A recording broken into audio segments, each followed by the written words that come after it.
So today on Inside Craft Show, I'm driving home.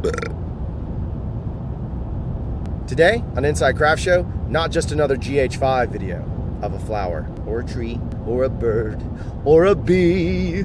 It's time to talk about, I don't know where I was going with that.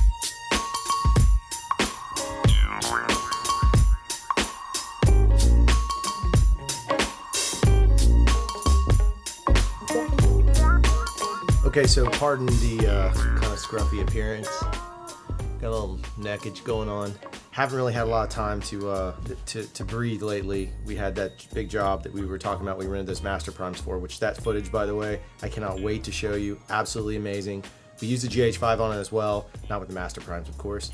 But we were able to get some really cool stuff with both cameras. We even got some behind the scenes stuff, so we can kind of do like a breakdown and talk about it. Dawson filmed the behind the scenes footage, so we can all revel in persecuting him for being my apprentice, and that's part of the fun of it. So today what I wanted to talk about, as I mentioned, is kind of looking at this music video we did a while back. It's called The Best One, and it's for an artist named Jimmy Lumpkin and the Revival. Now Jimmy is like a very soulful guy. We've done a lot of content for Jimmy and the record label Skate Mountain Records. Really love working with that group and Jimmy. So in this particular video, they wanted something very simplistic, more about like beauty shots, the kind of fun stuff we like to do, which is a great example of why I love shooting a majority of this with the GH5, but there's also some red thrown in. So we'll play the little game, GH5 versus red, or GH5 or red, not in a competitive way of like, ooh, but in a, man, these guys really complement each other. I know we've talked about it, but it's really pretty in this case because there are shots in this that I specifically use the GH5 for, not just for form function, for the aesthetic look that the GH5 generates with its noise pattern and so forth and so on. I did shoot this on the Dragon, so I know what the Dragon's gonna give me from a noise pattern, but I also wanted to use the GH5's noise pattern and the way it interprets light to give me something unique. You'll see those vintage lenses again. It's just one of the jams I'm into. So let's kind of look at the video and we'll go through it, and then we'll do the red versus GH5 kind of reveal thing as we go, because frankly, it's going to all be new to me. I'm not going to know on this first pass, with the exception of a couple of shots that I specifically remember GH5. There's some cutaways that I'm not totally sure about. We'll have to look and see. This opening piece, I do know what this is, but one of the things is look at the weird aberration around him. Plus, it's almost like a translucent effect. It's really bizarre. We roll into this other stuff. So that first bit is just crazy. So we end up in this bar, and I decided to challenge myself. This is a local bar that we all enjoy. I decided to challenge myself by just using a single lamp. So all those interiors are whatever practical lights they had and a single lamp, and we just jumped in and put that lamp up and let it run. So one of the things about the GH5 and wanting to use the aesthetic on it to my advantage is I knew the saturation levels, because this was a crazy fast turnaround piece, and Jeff the colorist was out of town. I needed to find a way of mixing the color palette, and I knew we wanted to play a little bit on the red side, which I find the standard color picture settings on the GH5 to be a little bit in that red color space. I don't mean red the camera, I mean literally the color red, right? So they're a little bit in that color space. So I knew that with the Haberdasher's color palette, we were going to play with a couple of different like looks. So I just had to figure out how I was going to manipulate that in and let it go as is. So we wanted to go with, I wanted to go with this more yellow hues inside of this space, and then let the daylights be a little more on the cold side, just to mix it up and kind of create the drama that we wanted behind the piece. So mixing a lot of these up, we would fire off the vintage lenses. I also shot on the CPs because, again, this client did not have the funding to afford glass, so we used our own, which is perfectly fine. It turned out pretty nice. Oh, one quick note. This music video actually got nominated to be like one of the videos of the week for the Americana playlist or whatever it is. It's like a big Americana music blog, and that's the same one that the Lumineers and Mumford & Sons and all those guys were in the same space. In fact, this video at one point, I'll see if I can find the photo, but this video is next to like tremendously awesome artist, and yet, you know, he's more or less not fully known. He's got a regional draw, but he's working on the national side. And what I find exciting is it's a mix of GH5 and red. It's our little workhorse mixing with its big brother, and they're working together very, very, very well. A lot of this was non-permit, just shooting as much content as we could. Now, we also followed legal regulations and all that, but I mean, we were stealing shots. So this flower stuff, you'll see it as a little theme. That's just a little moment of being creative. we were in a space where it's like, hey, let's drop some flowers in front of it. I know it sounds wild, but we had this idea of we just wanted to have these flowers fall. And then in post, I kind of was like, this looks cool, but let's reverse it, because then it puts a whole new emotional spin. So always kind of consider that. So you can kind of see, like, there's a lot of little trickery in this piece and as we stitch it together, but you can kind of see, like, there's a lot of mix of tone in the video because we wanted to kind of tell a better story. And I wanted to tell the narrative loosely. It's not a hard narrative. It's like Baraka, which if you've never seen Baraka, I highly suggest it. It's a series of images meant to convey an emotional beat. Because if you listen to this song, it could be about his girlfriend, it could be about his wife, it could be about anything that he's lost. It could be that maybe he had a GH5 and it was the best one and he lost it. And if you don't know what I'm talking about, go check out the music video. It's up here somewhere. And listen to the song. It's really emotionally haunting and it's super good. Great track. So a lot of this stuff is, we came into it knowing that we just wanted these textures. And like I said, we wanted these rust textures. So you think about what location can I use? What's the lighting going to be? What camera's going to do the best? And I knew the GH5 in a lot of these cases was going to play a little bit better in that. This is a funny thing. So you know the 48 frames playback trick? So if you want someone to be singing kind of dreamy in slow motion, because we know I love 48 FIPS, which the GH5 doesn't have yet. I hope they include it. You take the song, and if you speed the song up 200%, so your song is playing at 100%, I'm using Premiere standards. Your song is 100%, take it up another 100%, right, at 24 frames. When you play it back out, it's going to be double. It's going to be a little bit chipmunk. But the cool part is if you can get the artist to sync up to it and they enjoy it, what ends up happening is you get this dreamy, slow-mo singing gag with the song still in sync. And it won't be perfect because it's a little tough to sing that fast, but it does work really, really, really well.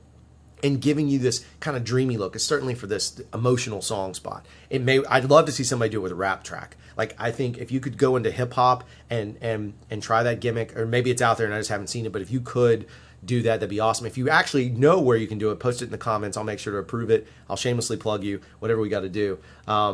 So flowing through this, the other side of the GH5, why we wanted to use it is, like I talked about, the red bias that's native to it, like the red color temperature bias in the standard picture profile, because I knew I had to turn this around quick. The other reason why is I really like how the sensor interprets daylight when I overcrank it a little bit using that vintage lens. So when you see those kind of images, you see the light kind of wraps around it, you get this weird kickback.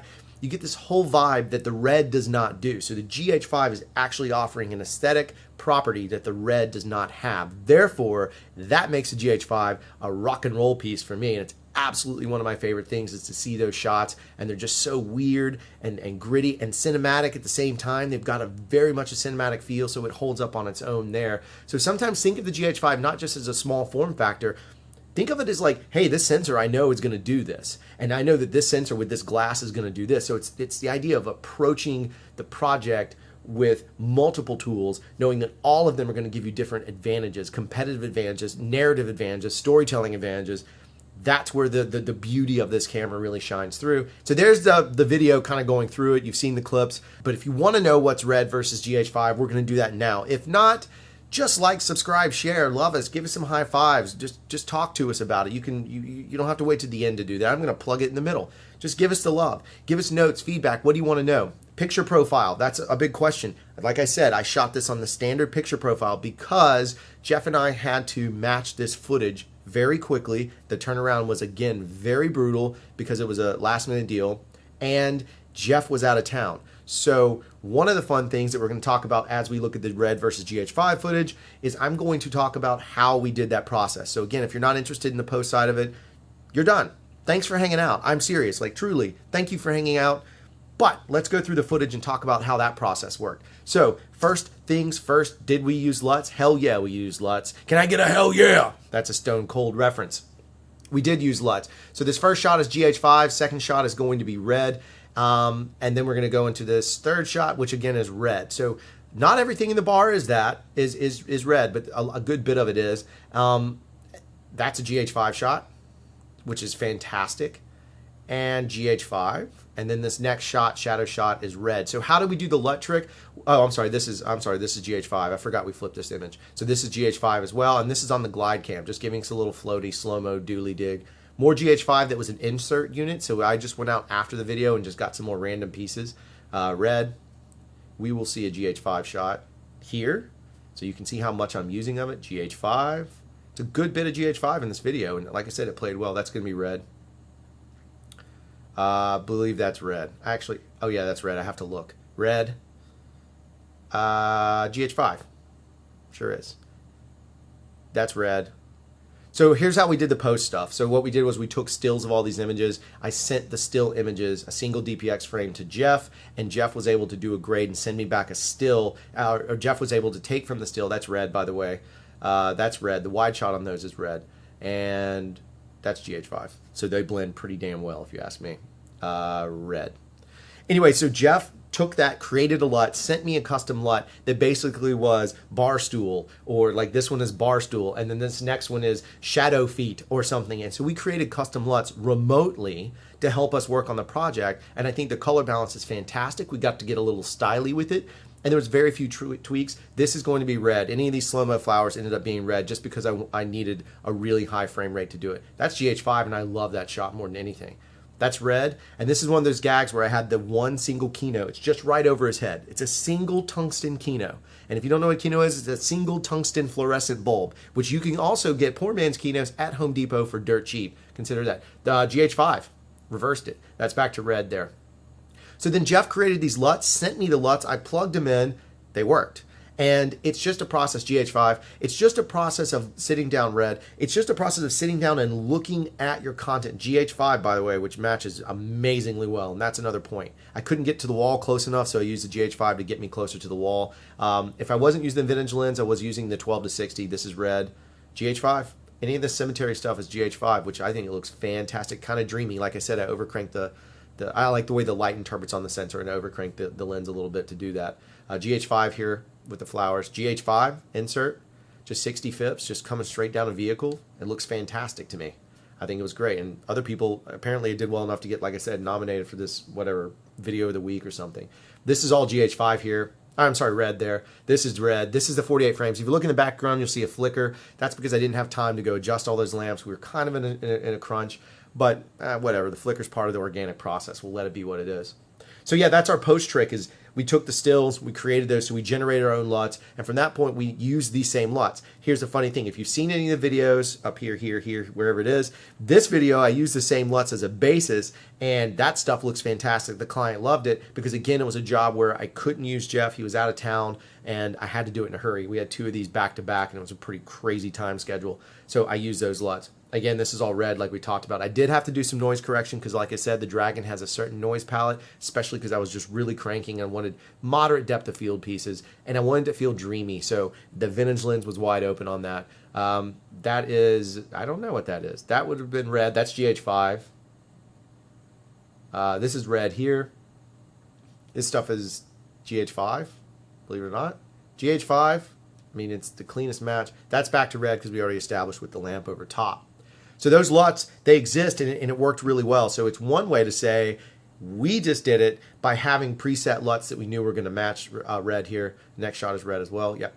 So we wanted to have those LUTs work. So now we have a series of LUTs that can match the red and GH5 on standard settings, folks. Not using Vlog, standard settings, because I just love this shot. And this is vintage lens on the GH5. I cannot replicate this except with GH5. So this look right here of him in that alley is only GH5.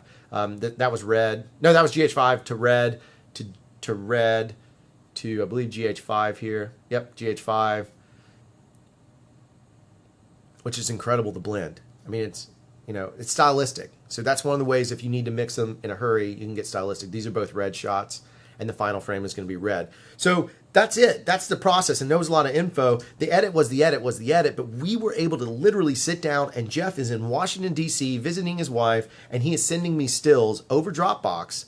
Actually, no, he emailed me the LUTs, because we know they're not that big, right? He emailed me the LUTs in a nice little box, and they were zipped together, and it was per scene, and I was able to go in, and I did make a few tweaks. These aren't end all, because Jeff is grading up there, and I was down here.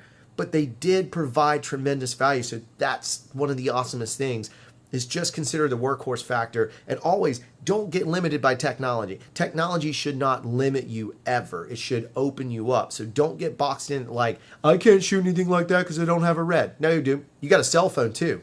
Throw it in there. Just try it and get clever on how you're going to use it. Like if we know that like I have the Galaxy S8, which I'm not a huge fan of, by the way. Not my favorite phone. But we have the Galaxy S8. If I need to mix in some of that footage, heck yeah, do it. But make sure it works for the story. Or if you're just absolutely desperate, just know you're going to have a lot of post-time log to make it work. Just open your mind up to think about, I can use all these tools. If the only camera you have is a GH5, rock and roll. Do it. And just go out there and do it and prove to everybody you can make beautiful images. And if you're not comfortable proving to everybody yet, then step your way into it. You've got it. And I know I repeat myself. It's just because, man, I see some of the stuff that are subs and other people have commented. I see their work and it is fantastic. They're on the verge of just like, boop, the next tier. They're going to jump me and I'm going to be calling you for work. So please, do better than me so I can have work from you. I will gladly be an AC operator. I'll get you coffee. I don't really care. Just rock and roll and teach me something because, again, you're inspiring me. So I feel like I owe you. In some way, shape, or form, I owe you something. All right, so the last part of this is the thank you. As always, truly, truly humbling. We are just floored by the fact that so many people have kind of gotten into the content. We listen to you. We're making a list of stuff you want to see, but please put it in the comments. Tell me what you want to see. What will help you get better? What will help you grow? I really want to do one on blocking. Do you guys know what blocking is? It's, when you set your actors out. I'd love to do a video on blocking just to show the insanity of, doesn't matter what camera you use, to help tell your story. Use the camera, knowing the lens that you have, and in interpreting blocking, because it can be a major game changer, like epic game changer in creating emotion. So just whatever. Just throw some stuff down in the comments. Let us know what's going on. Like us if you like us. If you don't like us, that's cool. You can throw a thumbs down. I get it. I'm for it. Subscribe if you haven't, because we love our subs, and our subs are awesome, and we have one of the coolest communities, I think. Certainly talk about this stuff. I get more information and learn more tricks and get even corrected on some of my misgivings. But I love this community because you guys stand behind each other so well. So let's keep it positive, keep it flowing. Critique when you got to critique. Come at me. I love it. I love the critique. I'm a big boy. I got big boy pants. But throw the critiques our way too. That's always helpful. We'll see you soon. I'm out. Peace. Dr. Pepper. Sasquatch. Don't know what else to say. Crapola. I'm done.